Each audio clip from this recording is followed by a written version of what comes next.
You have spoken about the annihilation of the opposition. Who's to blame for that, right? So the point that Rahul Gandhi makes again and again, and has made in other interviews he did, for example, in a book written by Pradeep Chibbar and Harsha, he said this is a capture. This is a capture. This isn't a normal democratic process at work.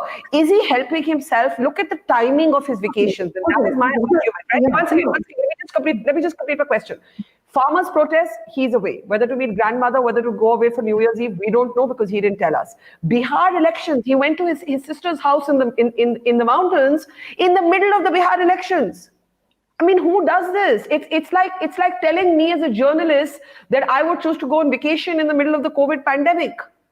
Like, would I go away in the middle of the biggest story that there is that the news world produced? It's a similar thing. Go ahead, Shruti. Well, you clearly didn't, and you put your colleagues to shame. But I wanted to say something else, that actually this focus on personality is a red herring. Whether it is Rahul Gandhi or the like, we talk a lot about Modi and Shah and charismatic hold over the Indian democracy. But we shouldn't forget that what Modi represents is an idea and an ideology. So what is at the root of the crisis in Indian opposition is the failure of producing a new idea. And I think that is why it can be no one's case. It cannot be disputed that the Congress is in a paralytic state. Now, it is up to you whether you want to choose on his holiday making, because that makes good soap opera, which people are now, habituated into reading. Oh, he's gone in, he's gone out, photographing him in ways which is not incredibly flattering for him. That's a whole other thing. So I think the question is about leadership and image politics. And I think both those things are a red herring, because as Biden's election has shown, as a rising power of even Keir Starmer, who is not really known to be a big personality in the Labour Party in the UK, you don't actually need a big personality to counter the heavyweight charisma of, say, someone like Modi or, say, someone like Trump. So I think the issue is the crisis in India's opposition is actually an idea. The ideological warfare of Hindu majoritarianism is complete. And to actually find a new language around it, to oppose it, is the challenge. So you see a lot of restiveness in Indian society. You see over demonstrations now periodically every winter coming onto Delhi. So new social coalitions are in place, but absolutely no one in the opposition is able to pin it. My view would be that the Congress should actually split. It should actually, become even a smaller party, people who are committed to a few things, and it wastes too much time on stitching up its internal factions. For instance, it should have let go of Sachin Pilot, who I think was a spoiled political leader who held the party to hostage. So the leadership itself is involved in actually the managing of intrigue and courtly politics that Tavleen Singh writes so beautifully about. So I think but these are the real distractions. The distractions are not the holidays, because I would hate to compare Rahul Gandhi to Mahatma Gandhi, but as a historian of politics, you would see that Mahatma Gandhi absolutely interrupted his politics very repeatedly, much to the criticism of his supporters. So I think there is a lot to be said here if we can actually talk not about Rahul Gandhi's vacations, but actually to talk about what is a crisis in India's political landscape, which is a real idea which can actually oppose the warfare of Hindu nationalism. Can I just ask you to briefly, because it's interesting and it's a new argument. You're actually saying even if Rahul Gandhi were a 24/7 politician, it would actually make no difference to the fortunes of the Congress party. Country, let me just see if I've got you right.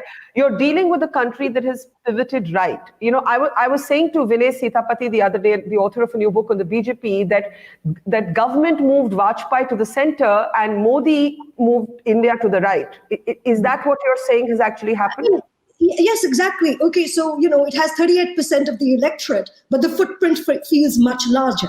So whereas, all mass democracies, whether it's America or Britain, have had very divisive political polarized landscapes. Where it feels polarized, it feels divided. Here, the capture feels complete. So actually, if you were the Congress, if you were really interested in reigniting the Congress, you would use this as an opportunity, as a luxury to go to ground zero and start afresh, get rid of the people who don't want to be a part of it. Instead, the politics of intrigue and the politics of newspaper writing in India and the political discourse is so captivated in personality, partly because that's how Modi and the BJP have led that campaign in that manner.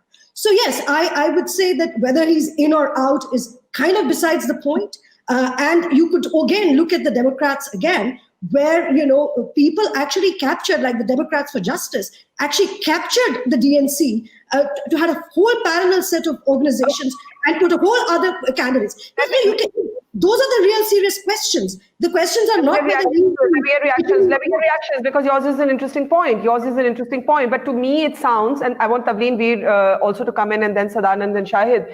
To me, it sounds, Tavleen, like Shruti is basically, saying that if the match is unequal, you shouldn't even bother to try playing. Or maybe she's saying you need to play by different rules, because these rules aren't working. If Rahul Gandhi were even here, it would be no different. He doesn't have a language. The Congress party doesn't have a language that can right now counter Narendra Modi. And therefore, that is the crisis. And that's where the opposition is failing, not on whether Rahul Gandhi takes 5 days off. Okay, I want to just put to you a proposition. If Indira Gandhi had been in the opposition, do you think that at this particular time, she would not have been at the barricades with those farmers? If she had to walk through mud, she would have done it. If she needed to go on an elephant, she would have done it. Now, unfortunately, the truth is that the personality of political leaders does matter. And that, if you are a serious politician, then when there are so many crises going on, you do not take off to see granny. Okay, you're there to actually be there for your party, to encourage your lower level workers to go out and try and garner support, and to try and put out the message that Modi has made many mistakes, and that this could be the one mistake too many, the last straw on the camel's back or whatever. So, I really don't think at the moment that even if the Congress party were to, be standing by its ideology, which it should do, but it's not good enough. You really do need a leader. Sharad Pawar has been able to take on the BJP in Maharashtra because he's a real politician, because he's known what it means to be in connection with the people. Unfortunately, Rahul, the people that he connects most with are in the drawing rooms of Delhi.